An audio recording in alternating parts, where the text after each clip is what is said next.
suis retraité depuis 14 ans. Je me suis emmené à Sherbrooke pour m'occuper de mon beau-père et de ma mère, mais aussi pour m'acheter une maison, faire la rénovation. C'était un projet de retraite. Au niveau de mon beau-père et de ma mère, je savais pas c'était quoi aider. Parce qu'au début, tout commence tranquillement. Bon, tu fais tes choses chez toi, mais est-ce que tu as besoin d'aide, maman? Est-ce que tu as besoin d'aide, Jules? Tranquillement, je suis rentré dans laver des vitres, passer le gazon, ramasser les feuilles. Ça allait, ça me titillait un peu. Tu sais, je me disais, ben écoute, j'ai assez de faire mes choses, je peux les aider, mais quand même.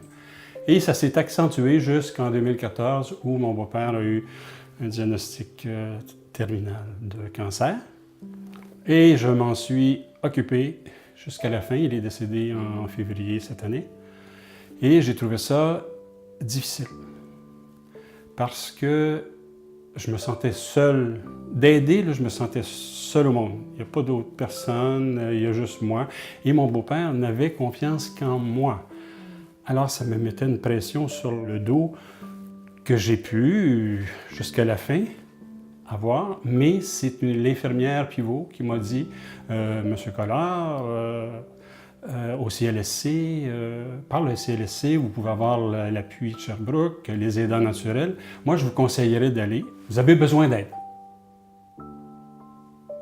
Bon, ma mère s'appelle Dorothée, 87 ans. Elle est malentendante depuis environ 20 ans. Et des fois, je confonds sa malentendance avec peut-être un début d'Alzheimer ou elle ne comprend pas bien.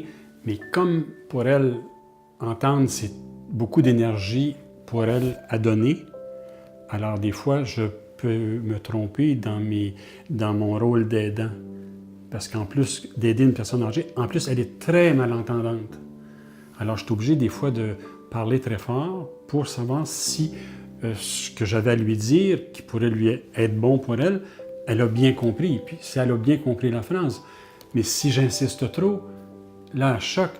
Je le sais que je suis sourde. Je le sais que je suis malentendante. Tu n'es pas obligé de me le répéter à chaque fois.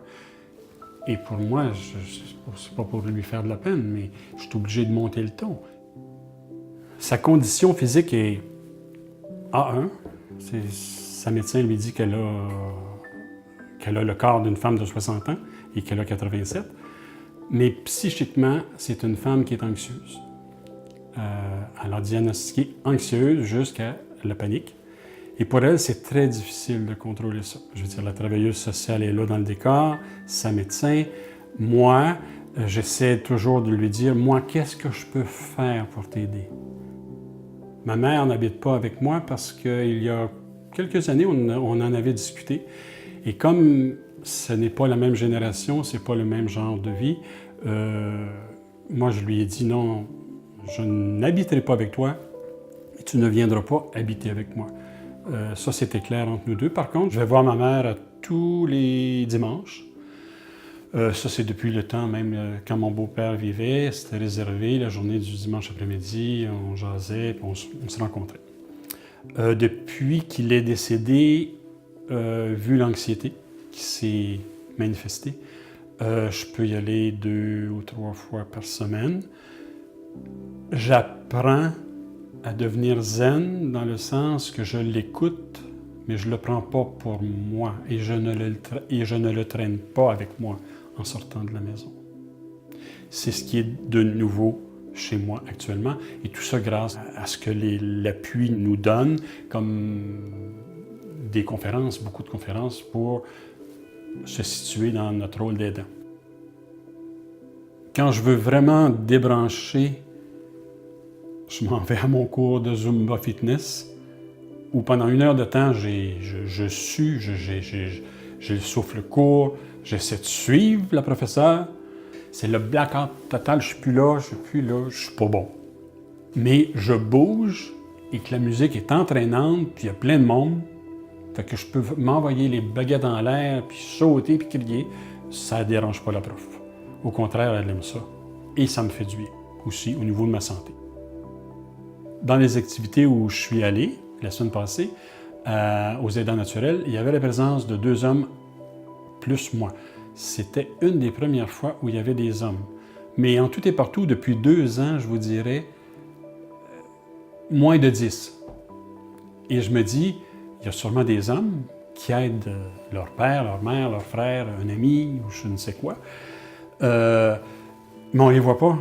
Je ne sais pas s'ils sont gênés de venir, parce qu'en majorité, c'est des femmes. Mais je me suis dit, c'est encore en 2016, 80%, si ce n'est pas plus, de femmes encore qui aident malgré leur travail, avec leurs enfants, qui vont aller aider un membre de la famille. Mais les gars, on a hâte d'en parler. Pas du tout. 1 heure par jour consacrée à un de tes parents, il me semble que c'est pas beaucoup.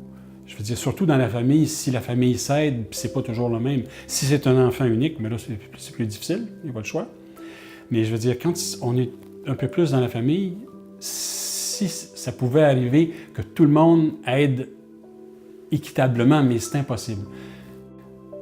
Nos parents nous ont donné, enfin à moi, ils m'ont donné, même si c'était mon beau-père, mon père il m'avait donné aussi. Et je me dis, c'est pas la question je te donne et je remets, mais la moindre des choses d'aller aider ses parents âgés et presque souvent en fin de vie, moi je trouve ça tout à fait naturel. Même si des fois je trouve ça lourd, je me dois d'y aller, c'est comme, c'est en moi. Pour les rendre, quand mon beau-père est décédé, j'étais satisfait du travail que j'avais fait. Il pouvait partir en paix, il est parti en paix. Et je voudrais que ma mère, ça soit la même chose.